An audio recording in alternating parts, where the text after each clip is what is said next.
ਅੱਜ ਬੰਦਾ ਵੀ ਕਹਿੰਦਾ ਮੈਂ ਫਕੀਰਾਂ ਤੇ ਯਕੀਨ ਨਹੀਂ ਕਰਦਾ, ਮੈਂ ਸੰਤਾਂ ਗੁਰੂਆਂ ਰਹਿਬਰਾਂ ਤੇ ਯਕੀਨ ਨਹੀਂ ਕਰਦਾ, ਮੈਨੂੰ ਤਾਂ ਸਿੱਧੀ ਉਧਰੋਂ ਕਿਰਪਾ ਚਾਹੀਦੀ ਹੈ। ਤਾਂ ਫਿਰ ਜ਼ਰਾ ਸੋਚੋ, ਹੁਣ ਬੰਦਾ ਕਵੇ ਆ ਘਰ ਦੇ ਪਲੱਗਾਂ ਤੇ ਮੈਂ ਯਕੀਨ ਨਹੀਂ ਕਰਦਾ, ਮੈਨੂੰ ਤਾਂ ਸਿੱਧੀ ਬਿਜਲੀ ਘਰ ਤੋਂ ਬਿਜਲੀ ਚਾਹੀਦੀ ਹੈ, ਉੱਥੇ ਤਾਰ ਲਾਣੀ ਹੈ। ਇਹ ਵੀ ਤਾਂ ਤਾਰ ਉੱਥੋਂ ਹੀ ਆ ਰਹੀ ਹੈ ਭਾਈ। ਜੇ ਸਿੱਧਾ ਲਾਣ ਜਾਏਗਾ ਤਾਂ ਫਿਰ ਤਾਂ ਕਹਾਣੀ ਖਤਮ ਹੋ ਜਾਏਗੀ, ਕਿਉਂਕਿ ਲਾਂਦਿਆਂ ਫਿਰ 440 ਵੋਲਟ ਜਾਂ ਕਈ ਵਾਰ ਉਹ ਤੋਂ ਵੀ ਜ਼ਿਆਦਾ ਹੁੰਦਾ ਤਾਂ ਬੰਦੇ ਨੂੰ ਝਟਕਾ ਲੱਗਿਆ, ਬੰਦਾ ਖਤਮ। ਜਰਾ ਸਮਝਣਾ ਸਾਰਿਆਂ ਨੇ। ਇਸੇ ਲਈ ਕਿਹਾ ਜਾਂਦਾ ਹੈ ਕਿ ਗੁਰੂ ਰਹਿਬਰ ਸੰਤ ਫਕੀਰ ਵੀ ਸਾਡੇ ਜੀਵਨ 'ਚ ਉਹ ਮਿਠਾਸ ਨੂੰ, ਸਾਡੀ ਫਿੱਕੀ ਜ਼ਿੰਦਗੀ ਨੂੰ ਮਿਠਾਸ ਦੇਣੀ ਆਉਂਦੇ ਆ, ਸਾਡੀ ਬੇਰੰਗੀ ਜ਼ਿੰਦਗੀ ਨੂੰ ਰੰਗ ਦੇਣੀ ਆਉਂਦੇ ਆ। ਪਰ ਵਿਸ਼ਵਾਸ ਸਾਨੂੰ ਕਰਨਾ ਪੈਣਾ ਹੈ, ਯਕੀਨ ਸਾਨੂੰ ਕਰਨਾ ਪੈਣਾ ਹੈ ਕਿ ਜੇ ਮੈਂ ਫਕੀਰਾਂ ਗੁਰੂਆਂ ਰਹਿਬਰਾਂ ਤੱਕ ਪਹੁੰਚਾ ਆ ਤਾਂ ਇਹ ਪ੍ਰਭੂ ਦੀ ਹੀ ਕਿਰਪਾ ਹੈ ਜਿਹੜੀ ਇਹਨਾਂ ਦੇ ਜ਼ਰੀਏ ਮੇਰੇ ਤੱਕ ਪਹੁੰਚਣੀ ਹੈ। ਮੈਨੂੰ ਵਿਸ਼ਵਾਸ ਹੈ, ਮੈਨੂੰ ਵਿਸ਼ਵਾਸ ਹੈ ਹੁਣ ਕਿ ਮੇਰੇ ਦੁੱਖ ਜ਼ਰੂਰ ਦੂਰ ਹੋਣਗੇ, ਮੇਰੀਆਂ ਝੋਲੀਆਂ ਖੁਸ਼ੀਆਂ ਨਾਲ ਜ਼ਰੂਰ ਭਰਨਗੀਆਂ, ਮੈਨੂੰ ਆਪਣੇ ਮਾਲਿਕ ਦੀ ਪ੍ਰਭੂ ਦੀ ਕਿਰਪਾ ਜ਼ਰੂਰ ਹਾਸਿਲ ਹੋਏਗੀ। ਹੁਣ ਇੱਧਰ ਇਹ ਇਨਸਾਨ ਨੇ, ਗਰੀਬ ਇਨਸਾਨ ਨੇ, ਅਪਾਹਿਜ ਇਨਸਾਨ ਨੇ ਜਦੋਂ ਬੇਨਤੀ ਕੀਤੀ ਤਾਂ ਅਗਲੇ ਦਿਨ ਸਵੇਰੇ ਫਕੀਰ ਆ ਗਏ। ਦਰਵਾਜ਼ਾ ਖੜਕਾਇਆ, ਖੋਲਿਆ ਦਰਵਾਜ਼ਾ, ਇਸਨੇ ਦੇਖਿਆ ਕਿ ਫਕੀਰ ਖੜੇ ਹੈ। ਤਾਂ ਇਹਨਾਂ ਪੁੱਛਿਆ, ਹਾਂਜੀ ਮਹਾਰਾਜ ਮੈਂ ਕੀ ਸੇਵਾ ਕਰ ਸਕਦਾ ਹਾਂ? ਤਾਂ ਉਸ ਵੇਲੇ ਫਕੀਰਾਂ ਨੇ ਕਿਹਾ, ਬੇਟਾ ਤੂੰ ਕੀ ਸਾਡੀ ਸੇਵਾ ਕਰਨੀ ਹੈ? ਰਾਤੀ ਤੂੰ ਰੱਬ ਅੱਗੇ ਰੋ ਰੋ ਕੇ ਬੇਨਤੀ ਕਰ ਰਿਹਾ ਸੀ, ਤਾਂ ਉਹ ਖੁਦਾ ਨੇ, ਉਹ ਪਰਮਾਤਮਾ ਪ੍ਰਭੂ ਨੇ ਮੈਨੂੰ ਹੁਕਮ ਲਾਇਆ ਹੈ ਕਿ ਉਹਨਾਂ ਮੇਰੇ ਕੋਲੋਂ ਮਦਦ ਮੰਗੀ ਹੈ ਕਿ ਯਾ ਰੱਬਾ ਮੇਰੇ ਰਿਜ਼ਕ ਦਾ ਕੋਈ ਇੰਤਜ਼ਾਮ ਕਰ ਦੇ ਤਾਂ ਕਿ ਮੈਨੂੰ ਕਿਸੇ ਅੱਗੇ ਹੱਥ ਨਾ ਅੱਡਣਾ ਪਵੇ। ਉਹਨੂੰ ਸ਼ਰਮ ਆਉਂਦੀ ਹੈ ਦੁਨੀਆ ਅੱਗੇ ਹੱਥ ਅੱਡਦੇ ਨੂੰ, ਉਹਨਾਂ ਵਿਸ਼ਵਾਸ ਨਾਲ ਮੇਰੇ ਅੱਗੇ ਹੱਥ ਅੱਡਿਆ ਹੈ, ਤੇ ਇਸ ਲਈ ਮੈਨੂੰ ਰੱਬ ਨੇ ਭੇਜਿਆ ਕਿ ਲੈ ਬੇਟਾ ਤੇਰੇ ਰਿਜ਼ਕ ਦਾ ਇੰਤਜ਼ਾਮ ਕਰਨ ਆਇਆ। ਕਹਿ ਕੇ ਫਕੀਰ ਨੇ ਇੱਕ ਕਾਗਜ਼ ਦਿੱਤਾ ਉਸਨੂੰ, ਔਰ ਕਾਗਜ਼ ਉੱਪਰ ਇੱਕ ਲਿਖਿਆ, ਆਪਣੀ ਕਲਮ ਦੇ ਨਾਲ ਇੱਕ ਲਿਖਿਆ, ਔਰ ਉਹਨੂੰ ਕਿਹਾ ਕਾਗਜ਼ ਨੂੰ ਨਾ ਪੂੜੀ ਬਣਾ ਕੇ ਆਪਣੇ ਰਾਤ ਨੂੰ ਸੌਣ ਲੱਗੇ ਸਿਰਹਾਣੇ ਰੱਖ ਲਿਆ ਕਰੀ। ਜਦੋਂ ਸਵੇਰ ਹੋਏਗੀ ਪੂੜੀ ਖੋਲੇਗਾ, ਵਿੱਚੋਂ 1 ਰੁਪਿਆ ਨਿਕਲਿਆ ਕਰੇਗਾ, ਉਹਨਾਂ ਆਪਣਾ ਗੁਜ਼ਾਰਾ ਕਰੀ। ਪਰ ਦਾਤਾਂ ਦੇਣ ਵਾਲੇ ਨੂੰ ਯਾਦ ਰੱਖੀ, ਹੰਕਾਰ ਨਾ ਕਰੀ, ਭੁੱਲੀ ਨਾ ਆਪਣੇ ਦਾਤੇ ਨੂੰ। ਕਹਿੰਦੇ ਨਾ ਸੋ ਕਿਉਂ ਬਿਸਰੇ ਜਿੰਨ ਸਭ ਕੁਛ ਦਿਆ। ਕਦੀ ਵੀ ਉਹ ਦਾਤਾ ਨਾ ਬਿਸਰੇ ਜਿਹੜਾ ਸਾਨੂੰ ਜ਼ਿੰਦਗੀ ਦੇਣ ਵਾਲਾ ਹੈ, ਜੀਵਨ ਦੇਣ ਵਾਲਾ ਹੈ। ਸਾਨੂੰ ਆ ਦੇਖੋ ਦਿਲ ਧੜਕ ਰਿਹਾ ਨਾ, ਕੌਣ ਦੇਣ ਵਾਲਾ ਹੈ? ਇਹ ਅੱਖਾਂ ਦੇਖ ਰਹੀਆਂ ਹੈ, ਕੰਨ ਸੁਣ ਰਹੇ ਹੈ, ਜ਼ੁਬਾਨ ਬੋਲ ਰਹੀ ਹੈ, ਕੌਣ ਦੇਣ ਵਾਲਾ ਹੈ? ਬੰਦੇ ਨੂੰ ਤਾਂ ਪਤਾ ਵੀ ਨਹੀਂ ਕਿ ਮਾਂ ਦੇ ਗਰਭ 'ਚ ਕੀ ਕੁਝ ਬਣ ਰਿਹਾ ਸੀ, ਸਮਝਦੇ ਹੋ ਕਿ ਨਹੀਂ? ਇਹ ਸਭ ਕੁਝ ਦੇਣ ਵਾਲਾ ਉਹ ਦਾਤਾ ਹੈ। ਇਸ ਲਈ ਦਾਤੇ ਤੇ ਵਿਸ਼ਵਾਸ ਰੱਖਣਾ ਹੈ, ਆਪਣੇ ਮਾਲਿਕ ਤੇ ਯਕੀਨ ਰੱਖਣਾ ਹੈ। ਸੋ ਫਕੀਰਾਂ ਨੇ ਵੀ ਕਿਹਾ, ਬੇਟਾ ਦਾਤਾਂ ਦੀ ਕਮੀ ਨਹੀਂ ਆਏਗੀ, ਪਰ ਕਦੀ ਦਾਤੇ ਨੂੰ ਭੁੱਲੀ ਨਾ, ਸ਼ੁਕਰ ਕਰੀ ਉਹਦਾ ਹਰਦਮ। ਕਹਿ ਕੇ ਫਕੀਰ ਚਲੇ ਗਏ। ਹੁਣ ਉਹਨੇ ਇੱਕ ਕਾਗਜ਼ ਦਾ ਟੁਕੜਾ ਦੇਖਿਆ, ਇੱਕ ਲਿਖਿਆ ਤਾਂ ਹੈ, ਪਰ ਮਨ ਨੂੰ ਵਿਸ਼ਵਾਸ ਨਾ ਹੋਵੇ ਕਿ ਇਹ ਤਾਂ ਸਧਾਰਨ ਜਿਹਾ ਕਾਗਜ਼ ਹੈ, ਇਹ ਚੋਂ 1 ਰੁਪਿਆ ਕਿੱਦਾਂ ਨਿਕਲੇਗਾ। ਪਰ ਫਿਰ ਵੀ ਫਕੀਰਾਂ ਨੇ ਹੈ ਕਿ ਦੋ ਚੀਜ਼ਾਂ ਹੋ ਸਕਦੀਆਂ ਸੀ। ਪਹਿਲੀ ਚੀਜ਼ ਇਹ ਹੋ ਸਕਦੀ ਸੀ ਕਿ ਉਹ ਕਹਿੰਦਾ ਇਹ ਕੋਈ ਪਾਗਲ ਫਕੀਰ ਲੱਗਦਾ ਹੈ ਜਿਹੜਾ ਕਾਗਜ਼ ਤੇ ਇੱਕ ਲਿਖ ਕੇ, ਜਿੱਦਾਂ ਸਿਰਫ ਇੱਕ ਹੀ ਲਿਖਿਆ 1, ਇੱਕ ਦੀ ਲਕੀਰ ਪਾ ਦਿੱਤੀ, ਜਿੱਦਾਂ ਬੰਦਾ ਨਾ 1 2 3, ਇੱਕ ਲਿਖਿਆ ਔਰ ਕਾਗਜ਼ ਫੜਾਤਾ ਕਿ ਲੈ।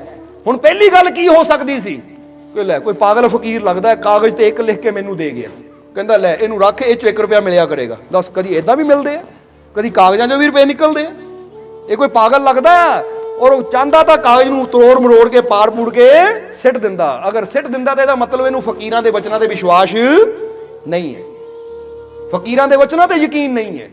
ਔਰ ਜੇ ਫਕੀਰਾਂ ਦੇ ਵਚਨਾਂ ਤੇ ਯਕੀਨ ਨਹੀਂ ਹੈ, ਵਿਸ਼ਵਾਸ ਨਹੀਂ ਹੈ, ਤਾਂ ਫਿਰ ਇਹਦਾ ਮਤਲਬ ਹੈ ਉਹ ਐਡੀ ਵੱਡੀ ਰਹਿਮਤ ਇਹਨੇ ਗਵਾ ਲੈਣੀ ਸੀ ਜਿਹੜੀ ਕਿ ਇਹਨੂੰ ਬੜੀ ਆਸਾਨੀ ਨਾਲ ਮਿਲ ਰਹੀ ਸੀ। ਹੁਣ ਦੂਜਾ ਕੰਮ ਹੋ ਸਕਦਾ ਸੀ। ਦੂਜਾ ਕੀ ਕਿ ਉਹਨੂੰ ਪਕੜਦਾ, ਔਰ ਜੇ ਫਕੀਰਾਂ ਨੇ ਕਿਹਾ ਹੈ ਕਿ ਠੀਕ ਹੈ ਭਾਈ ਰਾਤ ਨੂੰ ਸਿਰਹਾਣੇ ਰੱਖ ਕੇ ਸੋਣਾ ਹੈ, ਸਵੇਰ ਨੂੰ ਖੁੱਲੇਗਾ ਤਾਂ 1 ਰੁਪਿਆ ਨਿਕਲੇਗਾ, ਕਿ ਚਲੋ ਬਈ ਮੈਨੂੰ ਯਕੀਨ ਹੈ ਮੈਂ ਕਰਕੇ ਦੇਖਣਾ। ਹੁਣ ਜਦੋਂ ਵਿਸ਼ਵਾਸ ਹੈ ਮੈਂ ਕਰਕੇ ਦੇਖਣਾ ਹੈ, ਤੇ ਇਹਦਾ ਮਤਲਬ ਹੈ ਹੁਣ ਉਹ ਰਹਿਮਤ ਨੂੰ ਸੰਭਾਲ ਲਿਆ। ਹੁਣ ਕਈ ਵਾਰ ਬੰਦਾ ਉਹ ਰੱਬ ਰਹਿਮਤਾਂ ਤਾਂ ਦਿੰਦਾ ਹੈ, ਕਿਰਪਾ ਤਾਂ ਕਰਦਾ ਹੈ, ਪਰ ਬੰਦਾ ਪਹਿਲਿਆਂ ਚੋਂ ਹੁੰਦਾ। ਪਹਿਲਿਆਂ ਦਾ ਮਤਲਬ ਹੈ ਉਹ ਵਿਸ਼ਵਾਸ ਕਰਦੇ ਨਹੀਂ। ਕਹਿੰਦੇ ਲੈ ਬਚਨਾਂ ਨਾਲ ਕੀ ਹੋਣਾ ਹੈ, ਬੋਲਾਂ ਨਾਲ ਕੀ ਹੋਣਾ ਹੈ। ਇਹ ਯਾਦ ਰੱਖੋ। ਤਾਂ ਹੀ ਇੱਕ बड़ा प्यारा सूफी फकीर ने, शायर ने एक लिखा है कि जो बात दवा से बन ना सके वो बात दुआ से होती है, जब कामिल मुर्शिद मिलता है तब बात खुदा से होती है। वो कहते कई बार ऐसी महंगिया महंगिया दवाइयां, कैप्सूल, गोलियां, इंजैक्शन तक करा के देख लेंदे हैं पर गल नहीं बनती। पर जदों ਫਕਰਾਂ ਫਕੀਰਾਂ ਦੀ ਜ਼ੁਬਾਨ ਤੋਂ ਬਾਕ ਮਿਲ ਜਾਂਦਾ ਹੈ, ਬੋਲ ਮਿਲ ਜਾਂਦੇ ਹੈ, ਵਚਨ ਮਿਲ ਜਾਂਦੇ ਹੈ, ਤਾਂ ਨਾਮੁਮਕਿਨ ਵੀ ਮੁਮਕਿਨ ਹੋ ਜਾਂਦਾ ਹੈ। ਜਰਾ ਸਮਝਣਾ ਸਾਰਿਆਂ ਨੇ। ਹੁਣ ਗੱਲ ਤਾਂ ਯਕੀਨ ਦੀ ਹੈ, ਗੱਲ ਤਾਂ ਵਿਸ਼ਵਾਸ ਦੀ ਹੈ। ਤਾਂ ਹੀ ਤਾਂ ਕਹਿੰਦੇ ਨਾ ਕਿ ਸਾਧੂ ਬੋਲੇ ਸਹਿਜ ਸੁਭਾਅ, ਸਾਧੂ ਕਾ ਬੋਲਾ ਥਾ ਨਾ ਜਾਓ, ਜਾਂ ਸੰਤ ਵਚਨ ਪਲਟੇ ਨਹੀਂ ਪਲਟ ਜਾਏ ਬ੍ਰਹਮਣ। ਹੁਣ ਬਹੁਤ ਸੋਚ ਵਿਚਾਰ ਕੇ ਗੁਰੂਆਂ ਰਹਿਬਰਾਂ ਫਕੀਰਾਂ ਨੇ ਇਹ ਸ਼ਲੋਕ, ਇਹ ਸ਼ਬਦਾਂ ਦਾ ਉਚਾਰਨ ਕੀਤਾ ਹੈ। ਉਹ ਕਹਿੰਦੇ ਵਿਸ਼ਵਾਸ ਰੱਖ, ਕਿਉਂਕਿ ਸੰਤਾਂ ਦੇ ਵਚਨ ਜੇ ਤੂੰ ਵਿਸ਼ਵਾਸ ਕਰਦਾ ਆ ਤਾਂ ਯਾਦ ਰੱਖ, ਇਹ ਸੰਤਾਂ ਦੇ ਵਚਨ ਪ੍ਰਭੂ ਨਾਲ ਜੁੜੇ ਹੋਏ ਹੁੰਦੇ ਆ, ਔਰ ਪ੍ਰਭੂ ਦੇ ਘਰ ਦੇ ਵਿੱਚ ਅਸੰਭਵ ਵੀ ਸੰਭਵ ਹੋ ਸਕਦਾ ਹੈ, ਕਿਉਂਕਿ ਐਡਾ ਸ਼ਕਤੀਸ਼ਾਲੀ ਸਮਰੱਥ ਹੈ ਉਹ। ਪਰ ਜਿੱਦਾਂ ਗੁਰਬਾਣੀ ਕਹਿੰਦੀ ਨਾ, ਤੂੰ ਸਮਰੱਥ ਵੱਡਾ, ਮੇਰੀ ਮੱਤ ਥੋੜੀ ਰਾਮ। ਉਹ ਕਹਿੰਦੇ ਕੀ ਕਰੀਏ, ਉਹ ਤਾਂ ਸਮਰੱਥ ਹੈ, ਪਰ ਬੰਦੇ ਦੀ ਮੱਤ ਇੰਨੀ ਥੋੜੀ ਹੈ ਕਿ ਬੰਦੇ ਦੀ ਮੱਤ ਵਿਸ਼ਵਾਸ ਹੀ ਨਹੀਂ ਕਰ ਪਾਉਂਦੀ। ਬੰਦੇ ਦੀ ਮੱਤ ਯਾਨੀ ਅਕਲ ਯਕੀਨ ਹੀ ਨਹੀਂ ਕਰ ਪਾਉਂਦੀ ਕਿ ਬਚਣਾ ਨਾ ਕੀ ਹੋਏਗਾ। ਪਰ ਇਹ ਬੰਦਾ ਭੁੱਲ ਜਾਂਦਾ ਹੈ ਕਿ ਸ਼ਬਦੇ ਧਰਤੀ ਸ਼ਬਦੇ ਆਕਾਸ਼। ਜੇ ਧਰਤੀ ਬਣੀ ਤਾਂ ਵੀ ਸ਼ਬਦ ਤੋਂ ਹੀ ਬਣੀ, ਬਚਨਾਂ ਨਾਲ ਹੀ ਬਣੀ, ਕਿਉਂਕਿ ਰੱਬ ਨੇ ਕਿਹਾ ਹੋ ਜਾ ਤਾਂ ਹੋ ਗਈ। ਬੋਲੋ ਸਮਝਦੇ ਹੋ ਕਿ ਨਹੀਂ? ਇਹ ਸੋਚੋ ਜ਼ਰਾ। ਚਾਹੇ ਅਸੀਂ ਕੁਰਾਨ ਪੜ੍ਹ ਲਈਏ, ਚਾਹੇ ਅਸੀਂ ਜਿੱਦਾਂ ਤੁਸੀਂ ਦੇਖਦੇ ਹੋ ਨਾ ਧਾਰਮਿਕ ਗ੍ਰੰਥ ਦੁਨੀਆ ਤੇ ਬਹੁਤ ਹੈ, ਪਰ ਇੱਥੇ 4 ਗ੍ਰੰਥਾਂ ਦੇ ਬਾਰੇ ਦੱਸਾਂਗੇ ਅਸੀਂ ਕਿ ਚਾਹੇ ਅਸੀਂ ਕੁਰਾਨ ਪੜ੍ਹ ਲਈਏ, ਚਾਹੇ ਬਾਈਬਲ ਪੜ੍ਹ ਲਈਏ, ਜਾਂ ਗੁਰੂਆਂ ਦੀ ਬਾਣੀ ਪੜ੍ਹ ਲਈਏ, ਜਾਂ ਗੀਤਾ ਪੜ੍ਹ ਲਈਏ, ਅਗਰ ਇਹਨਾਂ 4 ਅਲੱਗ-ਅਲੱਗ ਧਾਰਮਿਕ ਪਵਿੱਤਰ ਗ੍ਰੰਥਾਂ ਨੂੰ ਅਸੀਂ ਇਹਦਾ ਸਾਰ ਦੇਖੀਏ ਨਾ, ਗੱਲ ਸਾਰਿਆਂ 'ਚ ਇੱਕੋ ਹੀ ਸਮਝਾਈ ਹੈ। ਸਮਝਦੇ ਹੋ ਕਿ ਨਹੀਂ? ਕੀ ਸਮਝਾਇਆ ਗਿਆ? ਇਹੀ ਚੀਜ਼ ਦੱਸੀ ਗਈ ਹੈ, ਕਿਉਂਕਿ ਬਾਈਬਲ ਵੀ ਕਹਿੰਦੀ ਹੈ ਕਿ ਸਭ ਤੋਂ ਪਹਿਲਾਂ ਸ਼ਬਦ ਸੀ, ਔਰ ਸ਼ਬਦ ਈਸ਼ਵਰ ਦੇ ਕੋਲ ਸੀ, ਔਰ ਸ਼ਬਦ ਤੋਂ ਹੀ ਇਹ ਸਾਰੀ ਸ੍ਰਿਸ਼ਟੀ ਦੀ ਰਚਨਾ ਹੋਈ। ਔਰ ਗੁਰਬਾਣੀ ਵੀ ਕੀ ਕਹਿੰਦੀ ਹੈ? ਸ਼ਬਦੇ ਧਰਤੀ ਸ਼ਬਦੇ ਆਕਾਸ਼, ਸ਼ਬਦੇ ਸ਼ਬਦ ਭਿਆ ਪ੍ਰਕਾਸ਼। ਔਰ ਕੁਰਾਨ ਸ਼ਰੀਫ ਵਿੱਚ ਵੀ ਇਹੀ ਆਂਦਾ ਹੈ ਕਿ ਹਰ ਚੀਜ਼ ਹੁਕਮ ਤੋਂ ਹੀ ਪੈਦਾ ਹੋਈ ਹੈ, ਹੁਕਮ ਤੋਂ ਬਣੀ ਹੈ। ਬੋਲੋ ਸਮਝਦੇ ਹੋ ਕਿ ਨਹੀਂ? ਔਰ ਸ਼੍ਰੀ ਕ੍ਰਿਸ਼ਨ ਨੇ ਵੀ ਗੀਤਾ ਦੇ ਅੰਦਰ ਇਹੀ ਕਿਹਾ ਹੈ ਕਿ ਹਰ ਚੀਜ਼ ਨੂੰ ਬਣਾਉਣ ਵਾਲਾ ਮੈਂ ਹੀ ਹਾਂ। ਮੈਂ ਮਤਲਬ ਉਹ ਆਪਣੇ ਆਪ ਨੂੰ ਇੱਕ ਇਸ਼ਾਰਾ ਕਰ ਰਿਹਾ ਕਿ ਮੇਰੇ ਅੰਦਰ ਉਹ ਸ਼ਕਤੀ ਹੈ, ਉਹ ਭਗਵਾਨ, ਉਹ ਪ੍ਰਮਾਤਮਾ ਸਾਡੇ ਅੰਦਰ ਹੈ ਕਿ ਹਰ ਚੀਜ਼ ਨੂੰ ਬਣਾਇਆ ਜਾ ਸਕਦਾ ਹੈ। ਹੁਣ ਜ਼ਰਾ ਸੋਚੋ, ਜਦੋਂ ਧਰਤੀ ਨਹੀਂ ਸੀ ਕੀ ਹੋਇਆ? ਸ਼ਬਦ ਹੋਏ ਕਿ ਬਣ ਜਾ, ਤਾਂ ਧਰਤੀ ਬਣ ਗਈ। ਆਕਾਸ਼ ਨਹੀਂ ਸੀ, ਸ਼ਬਦੇ ਧਰਤੀ ਸ਼ਬਦੇ ਆਕਾਸ਼ ਬਣ ਗਿਆ। ਇਹਦਾ ਮਤਲਬ ਸ਼ਬਦਾਂ 'ਚ ਬੜੀ ਸ਼ਕਤੀ ਹੈ। ਹੁਣ ਜਿਹੜਾ ਫਕੀਰਾਂ ਗੁਰੂਆਂ ਰਹਿਬਰਾਂ ਦੇ ਬਚਨਾਂ ਤੇ ਸ਼ਬਦਾਂ ਤੇ ਯਕੀਨ ਕਰਦਾ, ਫਿਰ ਉਹਦੇ ਜੀਵਨ ਦੀ ਧਰਤੀ ਆਕਾਸ਼ ਵੀ ਐਦਾਂ ਦਾ ਨਿਰਮਾਣ ਹੋ ਜਾਂਦਾ ਕਿ ਖੁਸ਼ੀਆਂ, ਆਨੰਦ, ਸ਼ਾਂਤੀ, ਸਕੂਨ ਭਰਿਆ ਬਣ ਜਾਂਦੇ ਹੈ।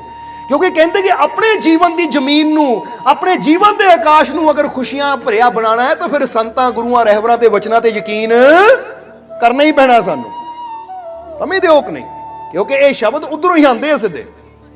ਇਸ ਲਈ ਜਿੱਦਾਂ ਦੱਸਿਆ ਕਿ ਉਹ ਅਪਾਹਿਜ ਇਨਸਾਨ, 2 ਗੱਲਾਂ ਹੋ ਸਕਦੀਆਂ ਸੀ। ਫਕੀਰਾਂ ਨੂੰ ਪਾਗਲ ਸਮਝ ਕੇ ਕਾਗਜ਼ ਨੂੰ ਤੋੜ ਮਰੋੜ ਕੇ ਸਿੱਟ ਦਿੰਦਾ, ਤਾਂ ਜਾਂ ਫਿਰ ਵਿਸ਼ਵਾਸ ਕਰਦਾ। ਹੁਣ ਉਹਨਾਂ ਵਿਸ਼ਵਾਸ ਕੀਤਾ। ਉਹ ਕਹਿੰਦਾ ਵਾਕਈ ਰਾਤੀ ਬੇਨਤੀ ਕੀਤੀ ਸੀ, ਦੇਖ ਲੈਂਦੇ ਆ। ਕਹਿੰਦੇ ਰਾਤ ਹੋਈ, ਕਾਗਜ਼ ਨੂੰ ਆਪਣੇ ਸਿਰਹਾਣੇ ਥੱਲੇ ਰੱਖਿਆ, ਕੂੜੀ ਬਣਾ ਕੇ ਇਕੱਠਾ ਕਰਕੇ। ਸਵੇਰ ਹੋਈ, ਸਿਰਹਾਣਾ ਚੱਕਿਆ, ਜਦੋਂ ਕਾਗਜ਼ ਨੂੰ ਖੋਲਿਆ ਵਾਕਿਆ ਹੀ ਵਿੱਚ 1 ਰੁਪਏ ਦਾ ਸਿੱਕਾ। ਬੜਾ ਖੁਸ਼ ਹੋਇਆ, ਕਹਿੰਦਾ ਵਾਕਿਆ ਹੀ ਫਕੀਰਾਂ ਦੇ ਵਚਨਾਂ ਤੇ ਯਕੀਨ ਕੀਤਾ, ਵਿਸ਼ਵਾਸ ਕੀਤਾ, ਤਾਂ ਉਹਦੀ ਰਹਿਮਤ ਮਿਲ ਗਈ। ਹੁਣ ਹਰ ਰੋਜ਼ 1 ਰੁਪਇਆ ਮਿਲਣ ਲੱਗਾ ਤਾਂ ਉਹਦੀ ਗਰੀਬੀ ਦੂਰ ਹੋਣੀ ਸ਼ੁਰੂ ਹੋ ਗਈ, ਕਿਉਂਕਿ ਉਸ ਵੇਲੇ 1 ਰੁਪਏ ਦੀ ਵੈਲਿਊ, ਕੀਮਤ ਬਹੁਤ ਸੀ। ਹੌਲੀ ਹੌਲੀ ਸੋਹਣਾ ਘਰ ਬਣਾਉਣਾ ਸ਼ੁਰੂ ਕਰ ਲਿਆ, ਔਰ ਆਪ ਅਪਾਹਿਜ ਹੋਣ ਕਰਕੇ ਨੌਕਰ ਵੀ ਰੱਖ ਲਿਆ ਜਿਹੜਾ ਘਰ ਦਾ ਕੰਮ ਕਾਰ ਕਰੇ, ਮੈਨੂੰ ਖਾਣਾ ਟਾਈਮ ਨਾਲ ਬਣਾ ਕੇ ਦੇਵੇ। ਯਾਨੀ ਘਰ ਦੇ ਵਿੱਚ ਸਾਰੀਆਂ ਸੁੱਖ ਸੁਵਿਧਾਵਾਂ ਆਉਣੀਆਂ ਸ਼ੁਰੂ ਹੋ ਗਈਆਂ। ਇੱਕ ਦਿਨ ਕੀ ਹੋਇਆ, ਇੱਕ ਹੋਰ ਫਕੀਰ ਉਹਦੇ ਘਰ ਆਇਆ। ਜਦੋਂ ਫਕੀਰ ਘਰ ਆਇਆ, ਇਹਨਾਂ ਦੇਖਿਆ ਤਾਂ ਇਹਨਾਂ ਫਕੀਰਾਂ ਨੂੰ ਬਿਠਾਇਆ ਕਿ ਪਹਿਲੇ ਦਿਨ ਫਕੀਰ ਆਏ ਸੀ, ਘਰ ਦੀ ਹਾਲਤ ਇੰਨੀ ਮਾੜੀ ਸੀ ਕਿ ਮੈਂ ਉਹਨਾਂ ਦੀ ਸੇਵਾ ਨਹੀਂ ਕਰ ਪਾਇਆ, ਪਰ ਇਹ ਸਾਰੀਆਂ ਦਾਤਾਂ, ਇਹ ਜਿਹੜਾ ਖੁਸ਼ੀਆਂ ਦਾ ਬੂਟਾ ਅੱਜ ਮੇਰੇ ਘਰ 'ਚ ਲੱਗਾ ਹੈ, ਇਹ ਫਕੀਰ ਹੀ ਲਾ ਗਏ ਜਿਹੜੇ ਉਦੋਂ ਆਏ ਸੀ। ਪਰ ਉਦੋਂ ਮੈਂ ਉਹਨਾਂ ਦੀ ਕੋਈ ਸੇਵਾ ਨਹੀਂ ਕਰ ਪਾਇਆ, ਦਰਵਾਜ਼ੇ ਤੋਂ ਚਲੇ ਗਏ ਉਹ। ਪਰ ਅੱਜ ਇੱਕ ਹੋਰ ਫਕੀਰ ਆਇਆ ਹੈ, ਤਾਂ ਫਕੀਰਾਂ ਦੀਆਂ ਦੁਆਵਾਂ ਨਾਲ ਇੱਥੇ ਤੱਕ ਪਹੁੰਚਾ ਆ, ਤਾਂ ਇਹਨਾਂ ਦੀ ਸੇਵਾ ਜਿੰਨੀ ਹੋ ਸਕਦੀ ਮੈਂ ਕਰਾਂ। ਕਹਿੰਦੇ ਉਹਨਾਂ ਨੇ ਉਸ ਅਪਾਹਿਜ ਨੇ ਉਸ ਫਕੀਰ ਨੂੰ ਘਰ ਬੁਲਾਇਆ, ਬਿਠਾਇਆ, ਖਾਣਾ ਖਿਲਾਇਆ, ਪੂਰੀ ਸੇਵਾ ਕੀਤੀ। ਫਕੀਰ ਉਹਦੀ ਸੇਵਾ ਤੋਂ ਇੰਨੇ ਖੁਸ਼ ਹੋਏ ਔਰ ਕਹਿਣ ਲੱਗੇ, ਬੇਟਾ ਗਏ ਤਾਂ ਬਹੁਤ ਘਰਾਂ 'ਚ ਅਸੀਂ, ਪਰ ਤੂੰ ਬਹੁਤ ਸੇਵਾ ਕੀਤੀ। ਤਾਂ ਉਸ ਵੇਲੇ ਉਹਨਾਂ ਰਾਜ ਖੋਲਿਆ, ਕਹਿੰਦਾ ਮਹਾਰਾਜ ਪਹਿਲਾਂ ਮੈਂ ਵੀ ਬਹੁਤ ਗਰੀਬ ਸੀ, ਕਈ ਦਿਨ ਫਾਕਾ ਭੁੱਖੇ ਰਹਿਣਾ ਪੈਂਦਾ ਸੀ। ਫਿਰ ਇੱਕ ਦਿਨ ਇੱਕ ਫਕੀਰ ਆਏ ਤਾਂ ਮੇਰੀ ਜ਼ਿੰਦਗੀ ਬਦਲ ਗਈ। ਉਹਨਾਂ ਸਾਰੀ ਗੱਲ ਦੱਸੀ ਕਿ ਇਦਾਂ ਫਕੀਰ ਆਏ, ਏਕਾ ਲਿਖ ਕੇ ਦੇ ਗਏ, ਤਾਂ ਉਦੋਂ ਦਾ ਮੈਂ ਖੁਸ਼ੀ ਨਾਲ ਜ਼ਿੰਦਗੀ ਜੀ ਰਿਹਾ। ਤਾਂ ਉਸ ਲਈ ਫਕੀਰਾਂ ਨੇ ਕਿਹਾ, ਅੱਛਾ ਬੇਟਾ ਉਹ ਕਾਗਜ਼ ਕਿੱਥੇ ਲੈ ਕੇ ਆ ਜ਼ਰਾ। ਇਹ ਗਿਆ, ਉਹ ਕਾਗਜ਼ ਲੈ ਕੇ ਆਇਆ। ਹੁਣ ਫਕੀਰਾਂ ਨੇ ਉਹ ਕਾਗਜ਼ ਪਕੜਿਆ, ਕਲਮ ਕੱਢੀ ਔਰ ਉਹਦੇ ਮਗਰ ਇੱਕ ਜ਼ੀਰੋ ਲਾ ਦਿੱਤੀ। ਕਹਿੰਦੇ ਲੈ ਫਿਰ ਤੇਰੀ ਸੇਵਾ ਤੋਂ ਅਸੀਂ ਬਹੁਤ ਖੁਸ਼ ਹਾਂ, ਪਹਿਲਾਂ ਤੈਨੂੰ 1 ਮਿਲਦਾ ਸੀ, ਹੁਣ ਇਹ ਸਿਫਰ ਲੱਗ ਗਈ, ਹੁਣ ਤੈਨੂੰ ਮਿਲਣਗੇ ਕਿੰਨੇ? 10, ਕਿਉਂਕਿ ਇੱਕ ਤਾਂ ਨਾਲ ਸਿਫਰ ਲੱਗੀ ਤਾਂ ਹੋ ਗਿਆ 10। ਉਹ ਆਦਮੀ ਬੜਾ ਖੁਸ਼ ਹੋਇਆ, ਕਹਿੰਦਾ ਕਮਾਲ ਦੀ ਗੱਲ ਹੈ, ਪਹਿਲਾਂ 1 ਸੀ ਹੁਣ 10। ਉਹਨਾਂ ਧੰਨਵਾਦ ਕੀਤਾ ਫਕੀਰਾਂ ਦਾ। ਫਕੀਰ ਦੁਆਵਾਂ ਦਿੰਦੇ ਹੋਏ ਚਲੇ ਗਏ। ਇੱਥੋਂ ਕੀ ਪਤਾ ਲੱਗਦਾ ਹੈ ਕਿ ਫਕੀਰਾਂ ਦੀਆਂ ਦੁਆਵਾਂ ਇਨਸਾਨ ਦੀ ਜ਼ਿੰਦਗੀ ਨੂੰ ਕਈ ਗੁਣਾ ਖੁਸ਼ੀਆਂ ਨਾਲ ਭਰ ਦਿੰਦੀਆਂ। ਜਿੱਦਾਂ ਬੰਦਾ ਕਹਿੰਦਾ ਨਾ ਅੱਜ ਮੇਰੇ ਘਰ 'ਚ ਇੱਕ ਖੁਸ਼ੀ ਹੈ, ਤਾਂ ਕਹਿੰਦੇ ਫਕੀਰਾਂ ਦੀਆਂ ਦੁਆਵਾਂ ਲਓ 1 ਤੋਂ 10 ਹੋ ਜਾਣਗੀਆਂ, ਕਿਉਂਕਿ ਕਈ ਗੁਣਾ ਹੋ ਕੇ ਮਿਲਦਾ ਹੈ ਬੰਦੇ ਨੂੰ। ਜਿੱਦਾਂ ਕਹਿੰਦੇ ਆ ਨਾ, ਇੱਕ ਸ਼ਬਦ ਅੰਦਰ ਆਇਆ ਵੀ ਬੜਾ ਪਿਆਰਾ ਕਿ ਜਾ ਕੇ ਮਨ ਵਿਸ਼ਵਾਸ ਹੈ ਜੋ ਨਾਮ ਪ੍ਰੇਮ ਸੇ ਲੇਤ, ਨਾਰਾਇਣ ਜੇ ਸਾਹਿਬ ਗੁਣ ਇੱਕ ਮੰਗੇ ਲੱਖ ਦੇਤ। ਸਵਾਮੀ ਨਾਰਾਇਣ ਹੋਏ ਆ, ਫਕੀਰ ਹੋਏ ਆ, ਇੱਕ ਬਹੁਤ ਬੜੇ ਸੰਤ, ਉਹ ਕਹਿੰਦੇ ਪ੍ਰਮਾਤਮਾ ਦੇ ਪਿਆਰਿਆਂ ਦਾ ਜਾਂ ਉਹ ਪ੍ਰਭੂ ਦਾ ਗੁਣ ਹੈ ਕਿ ਜੇ ਤੇਰੇ ਅੰਦਰ ਪਿਆਰ ਹੈ, ਵਿਸ਼ਵਾਸ ਹੈ, ਤੂੰ ਵਿਸ਼ਵਾਸ ਨਾਲ ਉਹਨੂੰ ਯਾਦ ਕਰਦਾ, ਮੰਨਦਾ ਹੈ ਨਾ, ਤੇਰੇ ਅੰਦਰ ਵਿਸ਼ਵਾਸ ਜ਼ਿਆਦਾ ਹੋਵੇ ਔਰ ਤੂੰ 1 ਮੰਗੇਗਾ ਤਾਂ ਰੱਬ ਤੈਨੂੰ 1 ਦੀ ਜਗ੍ਹਾ ਲੱਖ ਦੇਵੇਗਾ, ਕਿਉਂਕਿ ਉਹ ਦਇਆ ਦਾ ਸਾਗਰ ਹੈ। ਬੰਦਾ ਮੰਗਣ ਲੱਗੇ ਆਪਣੀ ਹੈਸੀਅਤ ਦੇ ਹਿਸਾਬ ਨਾਲ ਮੰਗਦਾ, ਤਾਂ ਉਹ ਦੇਣ ਲੱਗਿਆ ਆਪਣੀ ਤਾਕਤ ਦੇ ਹਿਸਾਬ ਨਾਲ ਦਿੰਦਾ ਹੈ ਕਿ ਲੈ ਵੀ ਮੈਂ ਦਾਤਾ ਹਾਂ, 1 ਮੰਗਿਆ ਤਾਂ 1 ਦੇਵਾਂਗੇ ਤਾਂ ਸ਼ਰਮ ਦੀ ਗੱਲ ਹੈ। ਬੋਲੋ ਸਮਝਦੇ ਹੋ ਕਿ ਨਹੀਂ? ਉਹ ਤਾਂ ਫਿਰ ਦਾਤਾ ਹੈ, ਉਹਨਾਂ ਕੀ ਪਤਾ 1000 ਲੱਖ ਕਿੰਨਾ ਦੇ ਦੇਣਾ ਹੈ। ਇਸ ਲਈ ਫਕੀਰਾਂ ਦੇ ਕੋਲ ਜਾ ਕੇ ਜਦੋਂ ਦੁਆਵਾਂ ਮਿਲਦੀਆਂ ਤੇ ਇਨਸਾਨ ਦੀਆਂ ਜਿਹੜੀਆਂ ਖੁਸ਼ੀਆਂ ਨੇ ਇਹ ਕਈ ਗੁਣਾ ਵੱਧ ਜਾਂਦੀਆਂ ਹੈ। ਉਹ ਆਦਮੀ ਬੜਾ ਖੁਸ਼ ਹੋਇਆ। ਹੁਣ ਕਹਿੰਦੇ ਉਸ ਦਿਨ ਤੋਂ, ਜਰਾ ਧਿਆਨ ਦੇਣਾ ਸਾਰਿਆਂ ਨੇ, ਉਸ ਦਿਨ ਤੋਂ ਕੀ ਹੋਇਆ? ਜਦੋਂ ਫਕੀਰਾਂ ਨੇ ਸਿਫਰ ਲਾ ਦਿੱਤੀ ਤਾਂ ਸਿਫਰ ਲੱਗਣ ਦੇ ਕਾਰਨ ਉਸ ਦਿਨ ਤੋਂ ਉਹਨੂੰ 10 ਮਿਲਣ ਲੱਗ ਪਏ। ਜਦੋਂ ਸਵੇਰੇ ਉੱਠਣਾ 10 ਰੁਪਏ ਮਿਲਣੇ, ਬੜਾ ਖੁਸ਼ ਹੋਇਆ। ਹੁਣ 10 ਮਿਲਣ ਲੱਗੇ ਤਾਂ ਘਰ ਹੋਰ ਬੜਾ ਕਰ ਲਿਆ, ਨੌਕਰ ਹੋਰ ਰੱਖ ਲਏ, ਐਸ਼ੋ ਆਰਾਮ ਹੋਰ ਵੱਧ ਗਿਆ।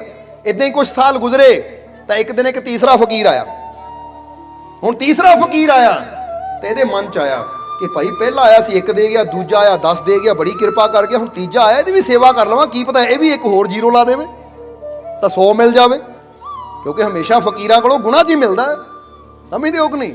ਉਹਨੇ 1 ਨੂੰ ਗੁਣਾ ਕਰਕੇ 10 ਕਰ ਦਿੱਤਾ, ਉਹ ਹੁਣ 10 ਨੂੰ ਕਰਾਂਗੇ 10 ਨਾਲ ਤਾਂ ਫਿਰ 100 ਹੋ ਗਿਆ।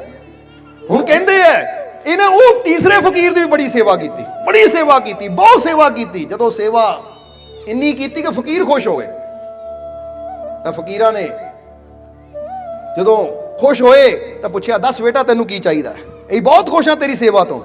ਤਾਂ ਉਹ ਕਾਗਜ਼ ਲੈ ਕੇ ਆਇਆ, ਕਹਿੰਦਾ ਮਹਾਰਾਜ ਆ ਪਹਿਲਾ ਫਕੀਰ ਆਇਆ ਸੀ 1 ਲਿਖ ਗਿਆ, ਦੂਜਾ ਆਇਆ 0 ਲਿਖ ਗਿਆ, 10 ਹੋ ਗਏ, ਹੁਣ ਤੁਸੀਂ ਵੀ 1 0 ਲਾ ਦਿਓ। ਹੁਣ ਫਕੀਰ ਕਹਿੰਦੇ ਅੱਛਾ ਲਿਆ। ਫਿਰ ਫਕੀਰਾਂ ਨੇ ਕਾਗਜ਼ ਦੇਖਿਆ, ਕਲਮ ਫੜੀ ਔਰ ਅੱਗੇ 1 0 ਹੋਰ ਲਾ ਦਿੱਤੀ, ਹੁਣ ਬਣ ਗਿਆ 100। ਕਹਿੰਦੇ ਜਾ ਫਿਰ ਅੱਗੇ 1 ਮਿਲਦਾ ਸੀ, ਫਿਰ ਦੂਜਾ ਆ ਕੇ 0 ਲਾ ਗਿਆ, 10 ਮਿਲਦੇ, ਹੁਣ 100 ਮਿਲੇਗਾ।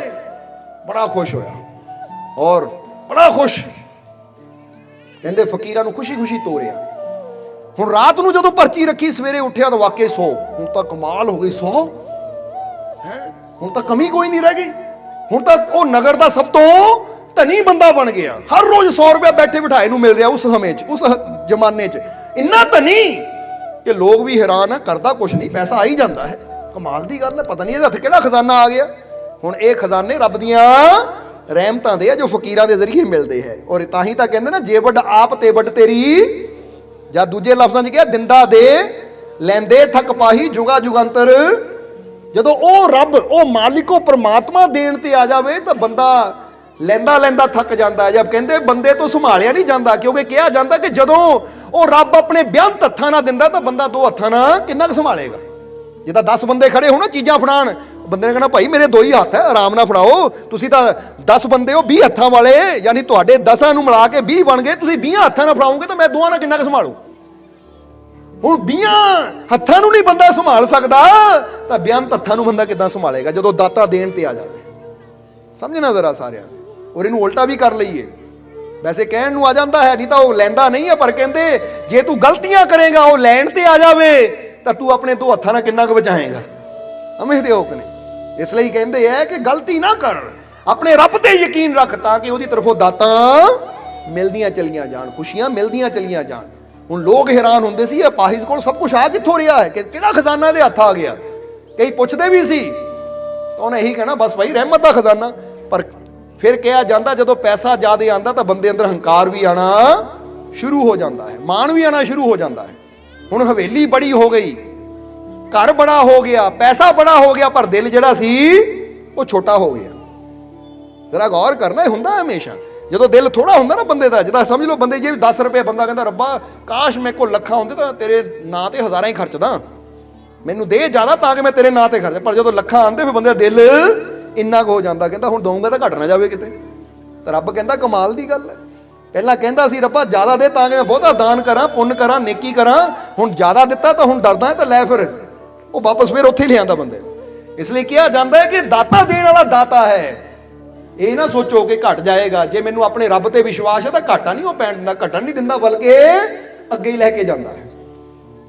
ਹੁਣ ਇੱਧਰ ਹੁਣ 100 ਮਿਲਣ ਲੱਗ ਗਿਆ, ਘਰ ਬੜਾ ਹੋ ਗਿਆ, ਪੈਸਾ ਬੜਾ ਹੋ ਗਿਆ, ਦਿਲ ਛੋਟਾ ਹੋ ਗਿਆ, ਅੰਦਰ ਹੰਕਾਰ ਵੀ ਆ ਗਿਆ ਕਿ ਮੇਰੇ ਵਰਗਾ ਹੋਰ ਕੋਈ ਹੈ ਹੀ ਨਹੀਂ। ਅੱਜ ਕਾਫੀ ਸਾਲਾਂ ਬਾਅਦ ਉਹ ਪਹਿਲੇ ਫਕੀਰ ਜਿਨ੍ਹਾਂ ਨੇ 1 ਰੁਪਏ ਦੀ ਦਾਤ ਦਿੱਤੀ ਸੀ, 1 ਦੀ ਦਾਤ ਦਿੱਤੀ ਸੀ, ਉਹ ਆ ਗਏ।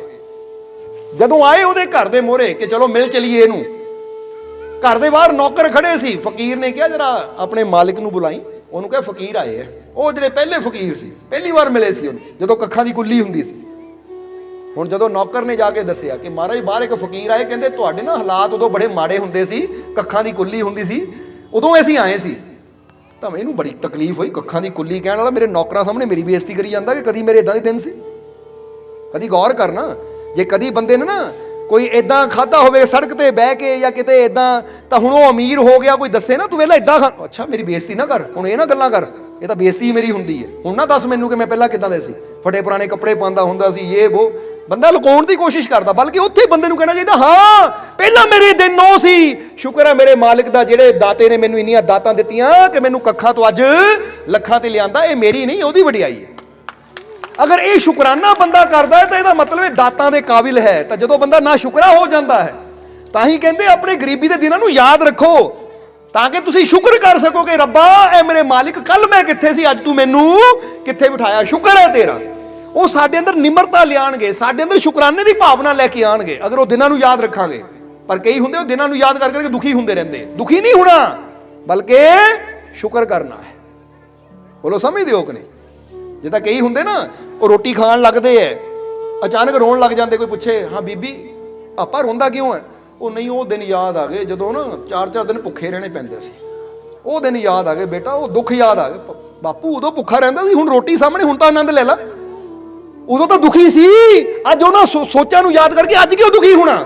ਅੱਜ ਆਨੰਦ ਲਈਏ ਔਰ ਸ਼ੁਕਰ ਕਰੀਏ ਮੇਰੇ ਮਾਲਿਕ ਸ਼ੁਕਰ ਹੈ ਉਹ ਦਿਨ ਅੱਜ ਵੀ ਹੋ ਸਕਦੇ ਸੀ, ਉਦੋਂ ਵੀ ਰੋਟੀ ਨਹੀਂ ਮਿਲਦੀ ਸੀ, ਅੱਜ ਵੀ ਨਹੀਂ ਮਿਲ ਸਕਦੀ ਸੀ, ਪਰ ਇਹ ਤੇਰੀ ਵਡਿਆਈ ਹੈ ਕਿ ਤੂੰ ਮੈਨੂੰ ਉਹ ਗਰੀਬੀ ਚੋਂ ਭੁੱਖ ਨੰਗੀ ਚੋਂ ਅੱਜ ਮੈਨੂੰ ਇੱਥੇ ਤੱਕ ਲੈ ਕੇ ਆਂਦਾ ਕਿ ਮੈਂ ਭਰ ਪੇਟ ਖਾਣਾ ਖਾ ਰਿਹਾ, ਸ਼ੁਕਰ ਹੈ ਤੇਰਾ।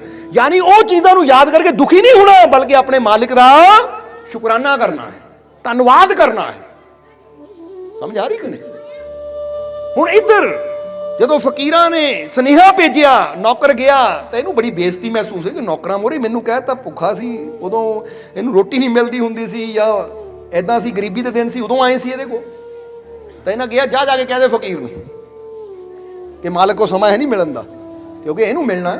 ਇਹਦੇ ਨਾਲ ਚੰਗੇ ਤਾਂ ਦੂਜੇ 2 ਫਕੀਰ ਸੀ, ਇੱਕ 10 ਦੇ ਗਿਆ, ਦੂਜਾ 100 ਦੇ ਗਿਆ। ਇਹਨਾਂ ਕੀ ਦਿੱਤਾ ਸੀ? ਇੱਕ ਨਾ ਕੁਝ ਬਣਦਾ ਬੰਦੇ ਦਾ, ਕਿਉਂਕਿ ਜਦੋਂ ਬੰਦੇ ਕੋ ਆਉਣਾ ਸ਼ੁਰੂ ਹੁੰਦਾ ਨਾ। ਹੁਣ ਜਰਾ ਯਾਦ ਰੱਖੋ ਜਿਹਦੇ ਕੋਲ ਨੌਕਰੀ ਹੈ ਨਹੀਂ, ਰੱਬਾ ਨੌਕਰੀ ਦਵਾ ਚਾਹੇ 10,000 ਦੀ ਦਵਾ ਦੇ। ਜਦੋਂ 10,000 ਦੀ ਨੌਕਰੀ ਮਿਲ ਗਈ 10 ਮਹੀਨੇ ਹੋਏ, ਰੱਬਾ 10,000 ਨਾਲ ਕੀ ਬਣਦਾ ਹੈ? ਜਿਹੜਾ 30,000 ਦੀ ਦਵਾ ਦੇ, 50,000 ਦੀ ਦਵਾ ਦੇ, 50,000 ਦੀ ਮਿਲ ਗਈ 50,000 ਨਾਲ ਕੀ ਬਣਦਾ? ਕਿਉਂਕਿ ਬੰਦੇ ਦੀਆਂ ਇੱਛਾਵਾਂ ਲਾਲਚ ਵੱਧਦਾ ਚਲਾ ਜਾਂਦਾ ਹੈ। ਸਮਝਦੇ ਹੋ ਕਿ ਨਹੀਂ? ਔਰ ਇਹੀ ਤਾਂ ਦੁੱਖਾਂ ਦਾ ਕਾਰਨ ਹੈ ਬੰਦੇ ਦਾ, ਕਿ ਬੰਦੇ ਦਾ ਜਿੰਨਾ ਲਾਲਚ ਵੱਧਦਾ ਉਨਾ ਜ਼ਿਆਦਾ ਦੁੱਖ ਵੀ ਜੀਵਨ 'ਚ ਵੱਧਦਾ ਹੈ। ਠੀਕ ਹੈ, ਮਿਹਨਤ ਕਰੋ ਅੱਗੇ ਵਧਣ ਵਾਸਤੇ, ਲਾਲਚ ਨਾ ਕਰੋ। ਜੋ ਹੈ ਉਹਦੇ ਵਾਸਤੇ ਸ਼ੁਕਰ ਕਰੋ ਤਾਂ ਅੱਗੇ ਵਧਣ ਵਾਸਤੇ ਮਿਹਨਤ ਕਰੋ। ਸਮਝਦੇ ਹੋ ਕਿ ਨਹੀਂ? ਹੁਣ ਕਹਿੰਦੇ ਇਹ ਨਾ ਜਦੋਂ ਇਹ ਗੱਲ ਕਹੀ, ਫਕੀਰ ਕਹਿੰਦੇ ਅੱਛਾ, ਉਹਨੂੰ ਕਹਿ ਭੁੱਲ ਗਿਆ ਤੂੰ 0 ਸੀ, 1 ਦੇ ਕੇ ਗਏ ਅਸੀਂ ਔਰ ਤੂੰ ਭੁੱਲ ਗਿਆ, ਜਾ ਕੇ ਦੱਸ ਦੇ ਉਸ ਨੂੰ। ਨੌਕਰ ਗਿਆ, ਕਹਿੰਦਾ ਮਹਾਰਾਜ ਉਹ ਕਹਿੰਦੇ ਤੂੰ 0 ਸੀ, 0 ਸੀ, 1 ਦੇ ਕੇ ਗਏ ਅਸੀਂ, ਭੁੱਲ ਗਏ ਅੱਜ ਸਾਨੂੰ। ਤਾਂ ਇਸ ਲਈ ਇਹਨਾਂ ਕਿਹਾ ਕਹਿ ਦੇ ਜਾ ਕੇ ਇੱਕੋ ਹੀ ਦਿੱਤਾ ਸੀ, ਫਿਰ ਕੀ ਹੈ? ਇਹਦੇ ਨਾਲ ਚੰਗੇ ਤਾਂ 2 ਫਕੀਰ ਸੀ, ਇੱਕ 10 ਦੇ ਗਿਆ, ਦੂਜਾ 100 ਦੇ ਗਿਆ, ਇਹਦੇ ਇੱਕ ਨੇ ਕੀ ਕੀਤਾ? ਹੰਕਾਰ 'ਚ ਬੋਲਿਆ। ਫਕੀਰ ਕਹਿੰਦੇ ਫਿਰ ਉਹਨੂੰ ਕਿ ਆਪਣਾ ਸਾਡਾ ਏਕਾ ਮੋੜ ਦੇ। ਜਦੋਂ ਇੰਨੀ ਗੱਲ ਕਹੀ ਤਾਂ ਜਾ ਕੇ ਨੌਕਰ ਨੇ ਦੱਸਿਆ, ਕਹਿੰਦਾ ਉਹਨੂੰ ਕਹ ਲੈ ਲਾ ਆਪਣਾ ਇੱਕ। ਮੈਨੂੰ ਨਹੀਂ ਤੇਰੇ ਇੱਕ ਦੀ ਲੋੜ, ਕਿਉਂਕਿ ਉਹਨੂੰ ਸੀ ਅਗਰ ਇੱਕ ਗਿਆ ਤਾਂ 99 ਫਿਰ ਵੀ ਰਹਿਣਗੇ। ਕਹਿੰਦੇ ਉਹਨੂੰ ਕਹ ਲੈ ਲਾ ਆਪਣਾ ਇੱਕ। ਫਕੀਰ ਕਹਿੰਦੇ ਠੀਕ ਹੈ, ਫਿਰ ਅਸੀਂ ਆਪ ਵੀ ਜਾ ਰਹੇ ਹਾਂ ਤਾਂ ਆਪਣੇ ਏਕੇ ਨੂੰ ਵੀ ਨਾਲ ਲੈ ਕੇ ਜਾ ਰਹੇ ਹਾਂ। ਕਹਿੰਦੇ ਫਕੀਰ ਉੱਥੋਂ ਹੀ ਮੁੜ ਗਏ। ਹੁਣ ਉਹਨੂੰ ਕੀ ਪਤਾ ਕਿ ਫਕੀਰਾਂ ਨੂੰ ਏਦਾਂ ਮੋੜਨਾ, ਕਿਹੜੀਆਂ ਰਹਿਮਤਾਂ, ਕਿਹੜੀਆਂ ਬਖਸ਼ਿਸ਼ਾਂ ਮੁੜ ਜਾਂਦੀਆਂ, ਸਮਝਦੇ ਹੋ ਕਿ ਨਹੀਂ। ਹੁਣ ਕਿਹਾ ਜਾਂਦਾ ਹੈ ਕਿ ਅੱਜ ਜਦੋਂ ਨੌਕਰ ਨੇ ਜਾ ਕੇ ਦੱਸਿਆ, ਉਹ ਕਹਿੰਦੇ ਜਾਣਦੇ ਇਦਾਂ ਦੇ ਕਈ ਆਉਂਦੇ ਹੈ, ਇੱਕ ਹੀ ਲੈ ਗਿਆ, ਕੀ ਹੋਇਆ, 99 ਦਾ ਆਪਣੇ ਕੋਲ ਹੀ, ਇੱਕ ਨਾਲ ਕੀ ਫਰਕ ਪੈਂਦਾ ਹੈ। ਹੁਣ ਰਾਤ ਨੂੰ ਸੁੱਤਾ, ਸਵੇਰ ਨੂੰ ਉੱਠ ਕੇ ਪੂੜੀ ਖੋਲੀ, ਜ਼ੀਰੋ ਨਿਕਲੇ ਹੀ ਕੁਛ ਨਹੀਂ। ਉਹ ਕਹਿੰਦਾ ਕਮਾਲ ਦੀ ਗੱਲ ਹੈ, ਕਿੱਧਰ ਗਿਆ। ਹੁਣ ਜਦੋਂ ਪੇਪਰ ਖੋਲ ਕੇ ਦੇਖਿਆ ਤਾਂ ਸਿਫਰਾਂ ਦਾ 2 ਉੱਥੇ ਹੀ ਹੈ, ਪਰ ਏਕਾ ਅੱਗਿਓਂ ਖਤਮ ਹੈ। ਔਰ ਜੇ ਏਕਾ ਹੀ ਅੱਗੇ ਨਹੀਂ ਹੈ ਤਾਂ ਸਿਫਰਾਂ ਚਾਹੇ 2 ਹੋਣ, 10 ਹੋਣ, 20 ਹੋਣ, ਉਹਨਾਂ ਦੀ ਕੋਈ ਵੈਲਿਊ ਨਹੀਂ ਹੁੰਦੀ, ਕਿਉਂਕਿ ਸਿਫਰਾਂ 10 ਲਿਖ ਲਓ ਤਾਂ ਵੀ ਸਿਫਰ ਹੀ ਹੈ। ਕੀਮਤ ਤਾਂ ਸਾਰੀ ਏਕੇ ਦੀ ਹੈ। ਏਕਾ ਅੱਗੇ ਲੱਗਦਾ ਹੈ ਤਾਂ ਜਿੰਨੀਆਂ ਸਿਫਰਾਂ ਲੱਗਦੀਆਂ ਉਨੀ ਵੈਲਿਊ ਵੱਧਦੀ ਚਲੀ ਜਾਂਦੀ ਹੈ। ਤਾਂ ਸਿਫਰਾਂ ਚਾਹੇ 100 ਲਿਖ ਲਓ, ਅੱਗੇ ਉਹ ਏਕਾ ਹੀ ਹਟਾ ਦਿਓ ਤਾਂ ਸਾਰੀਆਂ 100 ਦੀਆਂ 100 ਸਿਫਰਾਂ ਹੀ ਰਹਿ ਜਾਂਦੀਆਂ, ਕੋਈ ਵੈਲਿਊ ਨਹੀਂ ਹੈ। ਸਮਝਦੇ ਹੋ ਕਿ ਨਹੀਂ। ਹੁਣ ਪਛਤਾਵਾ ਹੋਇਆ, ਹੁਣ ਉਹਨੂੰ ਪਛਤਾਵਾ ਹੋਇਆ ਕਿ ਏਕੇ ਦੀ ਤਾਂ ਸਾਰੀ ਖੇਲ ਸੀ, ਇਹ ਏਕੇ ਨਾਲ ਤਾਂ ਸਾਰੀਆਂ ਖੁਸ਼ੀਆਂ ਸੀ।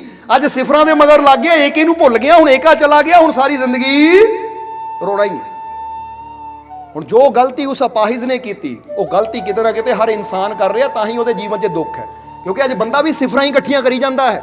ਇਹ ਯਾਦ ਰੱਖੋ, ਮੈਂ ਸੋਹਣੀ ਕੋਠੀ ਖੜੀ ਕਰਨੀ ਹੈ, ਸਿਫਰ ਹੈ। ਮੈਂ ਸੋਹਣੀ ਜ਼ਮੀਨ ਲੈਣੀ ਹੈ, ਇਹ ਸਿਫਰ ਹੈ। ਮੇਰੇ ਕੋਲ ਗੱਡੀ ਚਾਹੀਦੀ ਹੈ, ਸਿਫਰ ਹੈ। ਇਹ ਗੱਡੀ, ਇਹ ਮਕਾਨ, ਇਹ ਜ਼ਮੀਨ, ਇਹ ਪਰਿਵਾਰ, ਇਹਨਾਂ ਸਾਰਿਆਂ ਦੀ ਵੈਲਿਊ ਉਦੋਂ ਪੈਣੀ ਹੈ ਜਦੋਂ ਪ੍ਰਮਾਤਮਾ ਦੇ ਨਾਮ ਦਾ, ਉਹ ਪ੍ਰਭੂ ਦੇ ਵਿਸ਼ਵਾਸ ਦਾ ਅੱਗੇ ਏਕਾ ਲੱਗੇਗਾ। ਜੇ ਅਸੀਂ ਆਪਣੇ ਰੱਬ ਦਾ ਹੀ ਏਕਾ ਹਟਾ ਦਿੱਤਾ ਤਾਂ ਇਹ ਸਾਰੀਆਂ ਚੀਜ਼ਾਂ ਸਿਫਰਾਂ ਆ, ਇਹ ਸਾਨੂੰ ਖੁਸ਼ੀਆਂ ਨਹੀਂ ਦੇ ਸਕਦੀ। ਤਾਂ ਹੀ ਤਾਂ ਦੇਖ ਲਓ, ਬੰਦਾ ਕਹਿੰਦਾ ਮੇਰੇ ਕੋਲ ਪਰਿਵਾਰ ਵੀ ਹੈ, ਘਰ ਵੀ ਹੈ, ਕਾਰ ਵੀ ਹੈ, ਜ਼ਮੀਨ ਵੀ ਹੈ, ਕੰਮ ਵੀ ਹੈ, ਪਰ ਖੁਸ਼ੀ ਫਿਰ ਵੀ ਹੈ ਨਹੀਂ। ਇਹਦਾ ਮਤਲਬ ਸਿਫਰਾਂ ਤਾਂ ਹੈ, ਉਹ ਏਕਾ ਹੀ ਨਹੀਂ ਹੈ। ਹੁਣ ਏਕੇ ਨੂੰ ਲਿਆ ਜੀਵਨ 'ਚ ਜੇ ਖੁਸ਼ੀ ਚਾਹੀਦੀ ਹੈ ਤਾਂ, ਕਿਉਂਕਿ ਵੈਲਿਊ ਏਕੇ ਦੇ ਨਾਲ ਪੈਣੀ ਹੈ। ਸਮਝਦੇ ਹੋ ਕਿ ਨਹੀਂ। ਇੱਕ ਯਾਨੀ ਜਿੱਦਾਂ ਦੱਸਿਆ, ਸਭ ਕਾ ਮਾਲਿਕ, ਉਹ ਇੱਕ ਮਾਲਿਕ, ਇੱਕ ਪਰਮਾਤਮਾ। ਉਹਨੂੰ ਪਹਿਲਾਂ ਆਪਣੇ ਜੀਵਨ 'ਚ ਲੈ ਕੇ ਆ, ਉਹਨੂੰ ਆਪਣੇ ਜੀਵਨ ਦੇ ਨਾਲ ਜੋੜ। ਇਹ ਪੁੱਛ ਆਪਣੇ ਆਪ ਨੂੰ, ਮੈਂ ਐਸਾ ਕਿਹੜਾ ਕੰਮ ਕਰਦਾ ਹਾਂ ਜਿਹੜਾ ਮੈਂ ਕਹਿ ਸਕਾਂ ਕਿ ਆਪਣੇ ਮਾਲਿਕ ਦੀ ਖਾਤਰ ਕਰ ਰਿਹਾ। ਮੈਂ ਉਹਦਾ ਸ਼ੁਕਰ ਕਰਦਾ ਹਾਂ, ਉਹਨੂੰ ਯਾਦ ਕਰਦਾ ਹਾਂ, ਉਹਦਾ ਸਿਮਰਨ ਕਰਦਾ, ਉੱਤੇ ਵਿਸ਼ਵਾਸ ਕਰਦਾ, ਯਕੀਨ ਕਰਦਾ, ਉਹਦੇ ਨਾਮ ਨਾਲ ਜੁੜਿਆ, ਉਹਦੀ ਬੰਦਗੀ ਕਰਦਾ। ਮੈਂ ਅਗਰ ਮੈਂ ਕੋਈ ਵੀ ਕਰਮ ਇਦਾਂ ਦਾ ਕਰ ਰਿਹਾ ਜਿਹੜਾ ਮੈਨੂੰ ਅੰਦਰੋਂ ਲੱਗੇ ਕਿ ਮੈਂ ਆਪਣੀ ਜਾਂ ਦੁਨੀਆ ਦੀ ਖਾਤਰ ਨਹੀਂ, ਆਪਣੇ ਮਾਲਿਕ ਦੀ ਖਾਤਰ ਕਰ ਰਿਹਾ, ਤਾਂ ਫਿਰ ਸਮਝ ਲਓ ਤੁਸੀਂ ਇੱਕ ਦੇ ਨਾਲ ਜੁੜ ਰਹੇ ਹੋ। ਅੱਜ ਬੰਦਾ ਕਹਿੰਦਾ ਰੋਟੀ ਖਾ ਰਿਹਾ ਆਪਣੀ ਖਾਤਰ, ਕੰਮ ਤੇ ਜਾ ਰਿਹਾ ਪਰਿਵਾਰ ਦੀ ਖਾਤਰ, ਆਪਣੀ ਖਾਤਰ, ਮੈਂ ਸਭ ਕੁਝ ਕਰ ਰਿਹਾ ਆਪਣੀ ਖਾਤਰ। ਹੁਣ ਆਪਣੀ ਖਾਤਰ ਯਾਨੀ ਸਿਫਰਾਂ ਦੀ ਖਾਤਰ ਸਭ ਕੁਝ ਕਰੀ ਜਾਂਦੇ ਆ। ਕੁਝ ਵੀ ਜੀਵਨ ਦੇ ਵਿੱਚ ਐਸਾ ਹੈ ਕਿ ਜਿਹੜਾ ਕਹਿ ਸਕੀਏ ਮੈਂ ਆਪਣੇ ਮਾਲਿਕ ਦੀ ਖਾਤਰ ਕਰ ਰਿਹਾ। ਬੋਲੋ, ਸਮਝਦੇ ਹੋ ਕਿ ਨਹੀਂ। ਜਿੱਦਾਂ ਅਸੀਂ ਹਜ਼ਰਤ ਅਲੀ ਦਾ ਵਾਕਿਆ ਦੱਸੀਦਾ ਹੈ ਕਿ ਘਰ ਦੇ ਵਿੱਚ ਨਾ 3 ਦਿਨ ਤੋਂ ਕੁਝ ਨਹੀਂ ਬਣਿਆ ਸੀ, ਕਿਉਂਕਿ ਘਰ 'ਚ ਕੁਝ ਵੀ ਨਹੀਂ ਸੀ। ਆਖਰ ਕੋਈ ਪ੍ਰੇਮੀ ਆਇਆ, ਉਹਨੂੰ ਪਤਾ ਲੱਗਾ ਕਿ ਹਜ਼ਰਤ ਅਲੀ ਨੇ 3 ਦਿਨ ਤੋਂ ਕੁਝ ਨਹੀਂ ਖਾਧਾ, ਤਾਂ ਉਹ ਕੁਝ ਖਾਣਾ ਦੇ ਗਿਆ। ਖਾਣਾ ਦੇ ਗਿਆ। ਜਦੋਂ ਹਜ਼ਰਤ ਅਲੀ ਦੀ ਪਤਨੀ ਫਾਤਿਮਾ ਨੇ ਖਾਣਾ ਦੇਖਿਆ ਤਾਂ ਉਹ ਖਾਣਾ ਥਾਲ 'ਚ ਸਜਾ ਕੇ ਲੈ ਆਏ ਹਜ਼ਰਤ ਅਲੀ ਦੇ ਅੱਗੇ ਕਿ ਅਸੀਂ ਬੈਠ ਕੇ ਖਾਂਦੇ ਹਾਂ। ਜਦੋਂ ਖਾਣ ਲੱਗੇ ਤਾਂ ਦਰਵਾਜ਼ੇ ਤੇ ਇੱਕ ਸਵਾਲੀ ਆ ਗਿਆ, ਕਿਉਂਕਿ ਕਿਸੇ ਨੂੰ ਭੁੱਖ ਲੱਗੀ ਹੁੰਦੀ ਸੀ ਜਾਂ ਕੋਈ ਐਦਾਂ ਹੁੰਦਾ ਸੀ, ਉਹਨੂੰ ਪਤਾ ਸੀ ਕਿ ਇੱਕੋ ਹੀ ਦਰ ਹੈ ਹਜ਼ਰਤ ਅਲੀ ਦਾ ਜਿੱਥੋਂ ਕੋਈ ਖਾਲੀ ਨਹੀਂ ਆਉਂਦਾ। ਉਹਨੇ ਜਾ ਕੇ ਦਰਵਾਜ਼ਾ ਖੜਕਾਇਆ। ਹਜ਼ਰਤ ਅਲੀ ਨੇ ਹਾਲੇ ਬੁਰਕੀ ਤੋੜੀ ਸੀ, ਖਾਣੀ ਸੀ, ਤਾਂ ਫਾਤਿਮਾ ਨੂੰ ਕਿਹਾ ਜਰਾ ਫਾਤਿਮਾ ਦੇਖ ਦਰਵਾਜ਼ੇ ਤੇ ਕੌਣ ਹੈ। ਜਦੋਂ ਦਰਵਾਜ਼ਾ ਖੋਲਿਆ ਦੇਖਿਆ ਕੋਈ ਭਿਖਾਰੀ ਹੈ, ਮੰਗਣ ਵਾਲਾ ਹੈ। ਫਾਤਿਮਾ ਨੇ ਕਿਹਾ ਦੱਸੋ ਕੀ ਚਾਹੀਦਾ। ਕਹਿੰਦਾ ਜੀ ਮੈਂ ਕੁਝ ਦਿਨਾਂ ਤੋਂ ਭੁੱਖਾ ਹਾਂ, ਮੈਨੂੰ ਰੋਟੀ ਦੀ ਜ਼ਰੂਰਤ ਹੈ। ਜਦੋਂ ਹਜ਼ਰਤ ਅਲੀ ਨੇ ਸੁਣਿਆ, ਉਹ ਥਾਲੀ ਚੱਕ ਕੇ ਮੰਗਤੇ ਨੂੰ ਦੇਤੀ। ਕਹਿੰਦੇ ਲੈ ਇਹਨੂੰ ਦੇ ਦੇ ਤਾਂ ਕਿ ਪੇਟ ਭਰ ਕੇ ਖਾਵੇ। ਤਾਂ ਫਾਤਿਮਾ ਨੇ ਕਿਹਾ ਹਜ਼ਰਤ ਤੁਸੀਂ ਵੀ 3 ਦਿਨ ਤੋਂ ਭੁੱਖੇ ਹੋ, ਤੁਸੀਂ ਵੀ 3 ਦਿਨ ਤੋਂ ਭੁੱਖੇ ਹੋ, ਜੇ ਉਹ ਵੀ ਭੁੱਖਾ ਹੈ ਤੁਸੀਂ ਭੁੱਖੇ ਹੋ, ਪਹਿਲਾਂ ਤੁਸੀਂ ਖਾ ਲਓ ਫਿਰ ਉਹਨੂੰ ਦੇਵਾਂਗੇ। ਤਾਂ ਹਜ਼ਰਤ ਅਲੀ ਕਹਿੰਦੇ ਫਾਤਿਮਾ ਸੁਣ, ਜੇ ਮੈਂ ਜਾਂ ਤੂੰ ਖਾਵਾਂਗੇ ਤਾਂ ਸਾਨੂੰ ਖੁਸ਼ੀ ਮਿਲੇਗੀ, ਪਰ ਜੇ ਉਹ ਮੰਗਤੇ ਦਾ ਪੇਟ ਭਰੇਗਾ ਤਾਂ ਮੇਰਾ ਖੁਦਾ ਖੁਸ਼ ਹੋਏਗਾ। ਕਹਿੰਦੇ ਮੇਰਾ ਰੱਬ ਖੁਸ਼ ਹੋਏਗਾ। ਔਰ ਇੱਥੇ ਮੇਰੀ ਖੁਸ਼ੀ ਨਾਲੋਂ ਬੜੀ ਖੁਸ਼ੀ ਮੇਰੇ ਰੱਬ ਦੀ ਹੈ, ਮੇਰੇ ਮਾਲਿਕ ਦੀ ਹੈ, ਮੇਰੇ ਭਗਵਾਨ ਦੀ ਹੈ। ਹੁਣ ਬੰਦਾ ਦੇਖੇ, ਬੰਦਾ ਆਪਣੇ ਬਾਰੇ ਹੀ ਸੋਚਦਾ ਹੈ। ਕਦੀ ਬੰਦੇ ਨੇ ਇਦਾਂ ਦੀ ਕੋਈ ਕੁਰਬਾਨੀ ਦਿੱਤੀ ਜਾਂ ਬੰਦੇ ਨੇ ਕੋਈ ਇਦਾਂ ਦੀ ਗੱਲ ਕੀਤੀ ਕਿ ਇਹ ਅਗਰ ਮੈਂ ਕਰੂੰਗਾ ਤਾਂ ਮੈਨੂੰ ਖੁਸ਼ੀ ਮਿਲਣੀ ਹੈ, ਪਰ ਇਹ ਚੀਜ਼ ਅਗਰ ਉਹਨੂੰ ਦਊਂਗਾ ਤੇ ਮੇਰਾ ਰੱਬ ਖੁਸ਼ ਹੋਏਗਾ। ਔਰ ਮੇਰੇ ਨਾਲੋਂ ਬੜੀ ਖੁਸ਼ੀ ਮੇਰੇ ਰੱਬ ਦੀ ਹੈ। ਅਗਰ ਮੇਰਾ ਰੱਬ ਖੁਸ਼ ਹੈ ਤਾਂ ਫੇਰ ਹੀ ਖੁਸ਼ੀਆਂ ਸਾਡੇ ਜੀਵਨ ਚ ਆਣੀਆਂ। ਇਹਨੂੰ ਕਹਿੰਦੇ ਅਸੀਂ ਕੁਝ ਐਸਾ ਕਰ ਰਹੇ ਹਾਂ ਜਿਹੜਾ ਅਸੀਂ ਕਹੀਏ ਕਿ ਆਪਣੇ ਮਾਲਿਕ ਦੀ ਖਾਤਰ ਕਰ ਰਹੇ ਹਾਂ, ਆਪਣੇ ਪ੍ਰਭੂ ਦੀ ਖਾਤਰ ਕਰ ਰਹੇ ਹਾਂ, ਜਾਂ ਅਸੀਂ ਆਪਣੇ ਵਾਸਤੇ ਹੀ ਬਸ। ਇਸ ਲਈ ਸਮਝਣਾ ਜ਼ਰਾ, ਤਾਂ ਹੀ ਅਸੀਂ ਕਹਿ ਰਹੇ ਕਿ ਸਿਫਰਾਂ ਤਾਂ ਬਹੁਤ ਇਨਸਾਨ ਇਕੱਠੀਆਂ ਕਰਦਾ ਹੈ, ਪਰ ਏਕਾ ਯਾਨੀ ਉਹ ਇੱਕ, ਉਹ ਮਾਲਿਕ, ਉਹ ਪਰਮਾਤਮਾ, ਉਹ ਇੱਕ ਨਹੀਂ ਜਦ ਤੱਕ ਸਾਡੇ ਜੀਵਨ ਚ ਆਏਗਾ। ਉਹਦੇ ਨਾਲ ਨਹੀਂ ਜਦ ਤੱਕ ਅਸੀਂ ਜੁੜਾਂਗੇ, ਉਹਦੇ ਨਾਮ ਦੇ ਨਾਲ ਨਹੀਂ ਜੁੜਾਂਗੇ, ਉਹਦੇ ਨਾਲ ਵਿਸ਼ਵਾਸ ਨਾਲ ਜੁੜਾਂਗੇ ਨਹੀਂ, ਪ੍ਰੇਮ ਨਾਲ ਨਹੀਂ ਜੁੜਾਂਗੇ, ਉਦੋਂ ਤੱਕ ਸਾਡੇ ਜੀਵਨ 'ਚ ਖੁਸ਼ੀਆਂ ਨਹੀਂ ਆਣਗੀਆਂ, ਸਾਡੇ ਜੀਵਨ ਦੀ ਵੈਲਿਊ ਨਹੀਂ ਪਏਗੀ। ਸਮਝਦੇ ਹੋ ਕਿ ਨਹੀਂ? ਫਿਰ ਕਵਾਂਗੇ ਸਿਫਰਾਂ ਜਿੰਨੀਆਂ ਮਰਜ਼ੀ ਇਕੱਠੀਆਂ ਕਰੀ ਜਾਓ, ਪਰ ਵੈਲਿਊ ਤਾਂ ਉਹ ਇੱਕ ਨਾਲ ਜੁੜ ਕੇ ਹੀ ਪੈਣੀ ਹੈ। ਤਾਂ ਹੀ ਤਾਂ ਕਬੀਰ ਸਾਹਿਬ ਵੀ ਕਹਿੰਦੇ, ਜੋ ਵੋ ਏਕ ਨਾ ਜਾਣਿਆ ਤਾਂ ਬਹੁ ਜਾਣੇ ਕਿਆ ਹੋਏ। ਏਕ ਤੇ ਸਭ ਕੁਝ ਹੋਤ ਹੈ, ਸਭ ਤੇ ਏਕ ਨਾ ਹੋਏ। ਉਹ ਕਹਿੰਦੇ ਜੇ ਇੱਕ ਨੂੰ ਨਾ ਜਾਣਿਆ ਤਾਂ ਸਭ ਕੁਝ ਜਾਣ ਲੈ ਵਿਅਰਥ ਹੈ, ਤਾਂ ਜੇ ਇੱਕ ਨੂੰ ਜਾਣ ਲਿਆ ਤਾਂ ਸਭ ਕੁਝ ਆਪਣੇ ਆਪ ਹੀ ਆ ਜਾਏਗਾ, ਕਿਉਂਕਿ ਸਭ ਕੁਝ ਤਾਂ ਉਹਦੇ ਤੋਂ ਬਣਿਆ ਹੈ। ਜਿੱਦਾਂ ਕਹਿੰਦੇ ਨੇ ਜਿਹਨਾਂ ਜੜ ਫੜ ਲਈ, ਜੜ ਵਿੱਚੋਂ ਹੀ ਤਾਂ ਪੇੜ, ਫੁੱਲ, ਪੱਤੇ, ਹਰ ਚੀਜ਼ ਨਿਕਲਦੀ ਹੈ।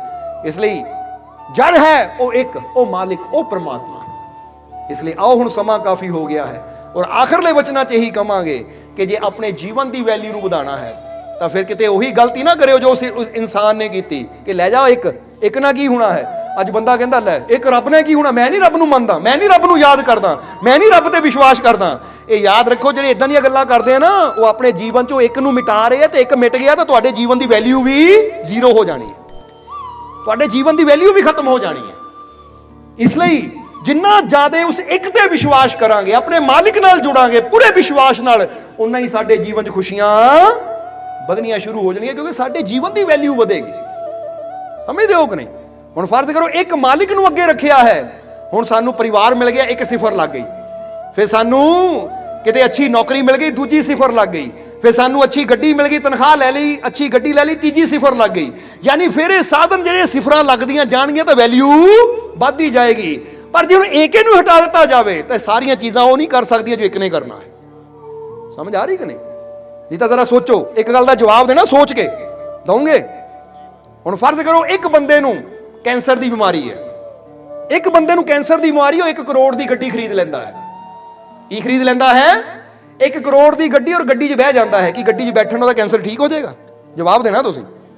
1 ਕਰੋੜ ਦੀ ਗੱਡੀ ਖਰੀਦ ਲਈ, ਹੁਣ ਬਹੁਤ ਚਾਹੇ ਕਿ ਮੈਂ 10 ਕਰੋੜ ਦੀ ਗੱਡੀ ਖਰੀਦ ਲਈ, ਚਲੋ ਗੱਡੀ ਦੀ ਕੀਮਤ ਵਧਾ ਦਈਏ ਕਿ ਮੈਂ 10 ਕਰੋੜ ਦੀ ਗੱਡੀ ਖਰੀਦ ਲਈ, ਜਾਂ ਮੈਂ 100 ਕਰੋੜ ਦੀ ਕੋਠੀ ਖਰੀਦ ਲਈ, ਔਰ ਮੈਂ ਕੋਠੀ 'ਚ ਲੰਮਾ ਪੈ ਗਿਆ ਬੈੱਡ ਤੇ, ਤਾਂ ਕੀ ਮੇਰੀ ਬਿਮਾਰੀ ਠੀਕ ਹੋ ਜਾਏਗੀ? ਕੀ ਜਵਾਬ ਹੈ ਤੁਹਾਡਾ? ਨਹੀਂ। ਬੋਲੋ ਸਮਝਦੇ ਹੋ ਕਿ ਨਹੀਂ? ਇਹਦਾ ਮਤਲਬ ਉਹ 100 ਕਰੋੜ ਦੀ ਗੱਡੀ ਜਾਂ 100 ਕਰੋੜ ਦੀ ਕੋਠੀ ਜਾਂ 10 ਕਰੋੜ ਦੀ ਗੱਡੀ ਵੀ ਸਾਡੀਆਂ ਬਿਮਾਰੀਆਂ ਨੂੰ ਠੀਕ ਨਹੀਂ ਕਰ ਸਕਦੀ। ਪਰ ਹੁਣ ਦੂਜੀ ਗੱਲ ਸੋਚ ਕੇ ਜਵਾਬ ਦੇਣਾ, ਅਗਰ ਉਹ ਆਪਣੇ ਰੱਬ ਨਾਲ ਵਿਸ਼ਵਾਸ ਨਾਲ ਜੁੜ ਜਾਵੇ ਔਰ ਦਿਲੋਂ ਆਪਣੇ ਮਾਲਿਕ ਨੂੰ ਬੇਨਤੀ ਕਰੇ ਕਿ ਮਾਲਿਕ ਮੇਰੀ ਬਿਮਾਰੀ ਦੂਰ ਕਰ ਦੇ, ਔਰ ਉਹਦੀ ਰਹਿਮਤ ਹੋ ਜਾਵੇ, ਤਾਂ ਬਿਮਾਰੀ ਠੀਕ ਹੋ ਸਕਦੀ ਕਿ ਨਹੀਂ? ਕੀ ਜਵਾਬ ਹੈ ਤੁਹਾਡਾ? ਹੋ ਸਕਦੀ ਹੈ ਨਾ? ਫੇਰ ਇਹਦਾ ਮਤਲਬ ਹੈ 100 ਕਰੋੜ ਦੀ ਕੋਠੀ, 10 ਕਰੋੜ ਦੀ ਗੱਡੀ ਉਹ ਕੰਮ ਨਹੀਂ ਕਰ ਸਕਦੀ ਜਿਹੜੀ ਉਹਦੀ ਰਹਿਮਤ ਕਰ ਸਕਦੀ। ਔਰ ਇੰਨਾ ਵਿਸ਼ਵਾਸ ਸਾਨੂੰ ਸਾਰਿਆਂ ਨੂੰ ਹੈ, ਕਿਤੇ ਨਾ ਕਿਤੇ ਪਤਾ ਆ ਕਿ ਗੱਡੀਆਂ, ਮੋਟਰ, ਕਾਰਾਂ, ਪੈਸਾ, ਜ਼ਮੀਨ, ਜਾਇਦਾਦ ਉਹ ਨਹੀਂ ਕਰ ਸਕਦਾ ਜੋ ਮੇਰੇ ਮਾਲਿਕ ਦੀ ਰਹਿਮਤ ਕਰ ਸਕਦੀ ਹੈ। ਇੰਨਾ ਕੁ ਵਿਸ਼ਵਾਸ ਸਾਨੂੰ ਸਾਰਿਆਂ ਨੂੰ ਹੀ ਹੈ। ਤਾਂ ਹੀ ਤਾਂ ਤੁਹਾਡਾ ਜਵਾਬ ਆਇਆ ਕਿ ਹਾਂ, ਜੇ ਉਹਦੀ ਰਹਿਮਤ ਹੋਵੇ ਤਾਂ ਬਿਮਾਰੀ ਠੀਕ ਹੋ ਸਕਦੀ ਹੈ। ਉਹ ਕੋਠੀਆਂ ਨਹੀਂ ਠੀਕ ਕਰ ਸਕਦੀਆਂ, ਉਹ ਗੱਡੀਆਂ ਨਹੀਂ ਠੀਕ ਕਰ ਸਕਦੀਆਂ, ਪਰ ਉਹਦੀ ਰਹਿਮਤ ਚਾਵੇ ਤਾਂ ਸਭ ਕੁਝ ਹੋ ਸਕਦਾ ਹੈ। ਤਾਂ ਹੁਣ ਜਦੋਂ ਤੁਹਾਨੂੰ ਇੰਨਾ ਪਤਾ ਹੈ, ਇੰਨੀ ਸਮਝ ਹੈ, ਤਾਂ ਫਿਰ ਗੱਡੀਆਂ ਪਿੱਛੇ ਹੀ ਦੌੜਦੇ ਹੋ, ਕੋਠੀਆਂ ਪਿੱਛੇ ਹੀ ਦੌੜਦੇ ਹੋ, ਉਹਦੀ ਰਹਿਮਤ ਪਿੱਛੇ ਕਿਉਂ ਨਹੀਂ ਦੌੜਦੇ? ਜਦੋਂ ਪਤਾ ਕਿ ਕੰਮ ਹੀ ਉਹਦੀ ਰਹਿਮਤ ਨਹੀਂ ਆਣਾ ਹੈ, ਹਰ ਮੁਸ਼ਕਿਲ ਚੋਂ ਰਹਿਮਤ ਨਹੀਂ ਕੱਢਣਾ ਹੈ, ਤਾਂ ਫਿਰ ਸੋਚਿਆ ਕਰੋ ਮੈਂ ਕੁਝ ਐਸਾ ਕਰਦਾ ਹਾਂ ਕਿ ਜਿਹੜਾ ਉਹਦੀ ਰਹਿਮਤ ਮੈਨੂੰ ਮਿਲੇ, ਉਹਦੀ ਰਹਿਮਤ ਮੇਰੇ ਤੱਕ ਪਹੁੰਚੇ, ਜਾਂ ਉਹਦੀ ਰਹਿਮਤ ਆ ਕੇ ਮੈਨੂੰ ਸੰਭਾਲੇ।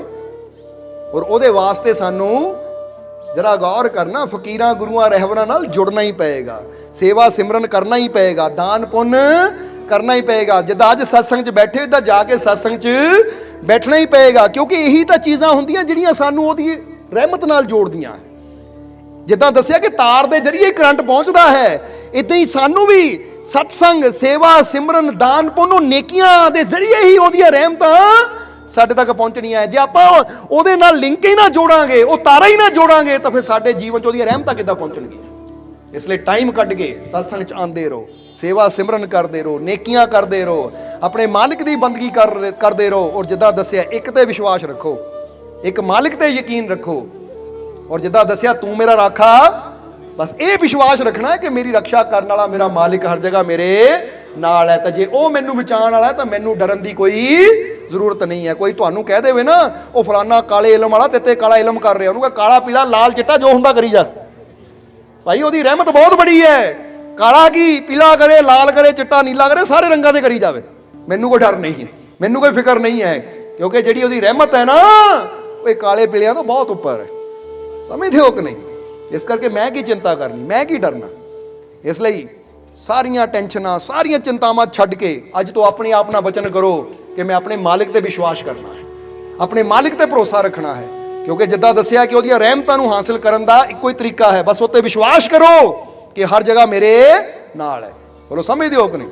सो रहमतां चाहिदियां कि नहीं?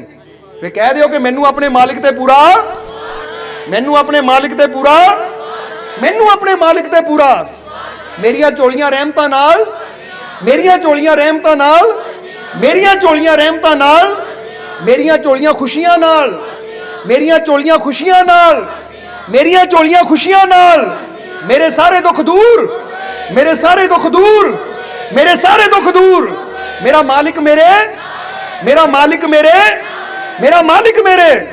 बस ये विश्वास रखना है तो तुसी देखो जीवन च खुशियां आनियां शुरू हो जाएंगियां। ये यकीन रखना अज तो। बोलो रखोगे कि नहीं? या उपरों ही किया है? ये दिलों गल कही है तो तुहाडी जिंदगी जरूर बदलेगी, तुहाडे जीवन च खुशियां जरूर आणगियां। बस तुरदे फिरदे मालिक नूं याद करो, तुरदे फिरदे जुबान ते रखो, किते भी जाना है तो विश्वास रखो कि मैनू कामयाबी जरूर मिलेगी, क्योंकि मेरा मालिक मेरे। जे कोई जीवन च दुख है तकलीफ है तो ये कहो कि मैनू ये दुख तकलीफ तो मुक्ति जरूर मिलेगी, क्योंकि मेरा मालिक मेरे। क्योंकि यही विश्वास हुंदा है। जो इंसान इस विश्वास नाल चलदा है तो फिर इंसान के रास्ते च जिन्नियां परेशानियां होंदियां दूर होनियां शुरू हो जांदियां। एक बंदे नूं हिम्मत मिलदी है, हौसला मिलता है।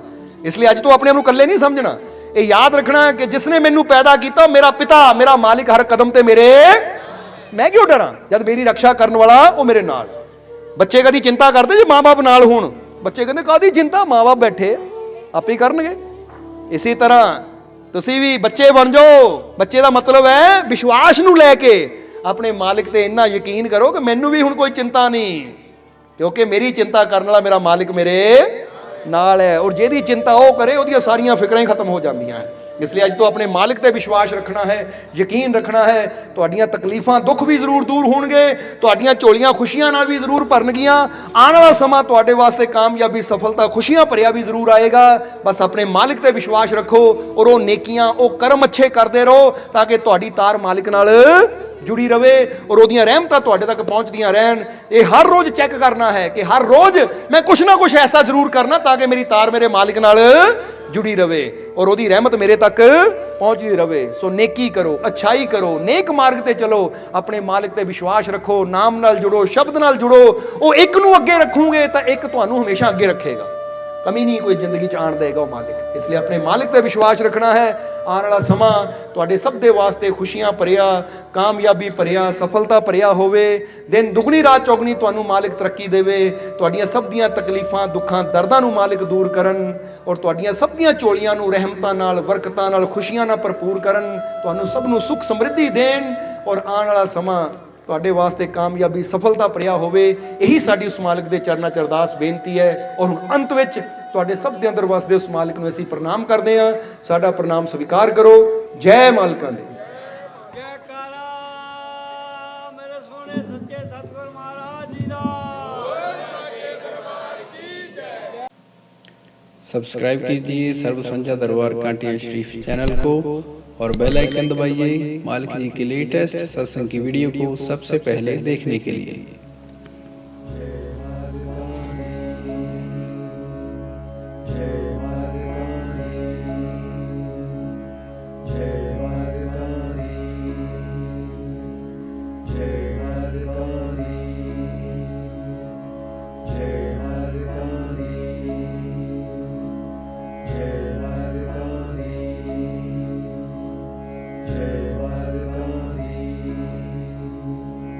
जय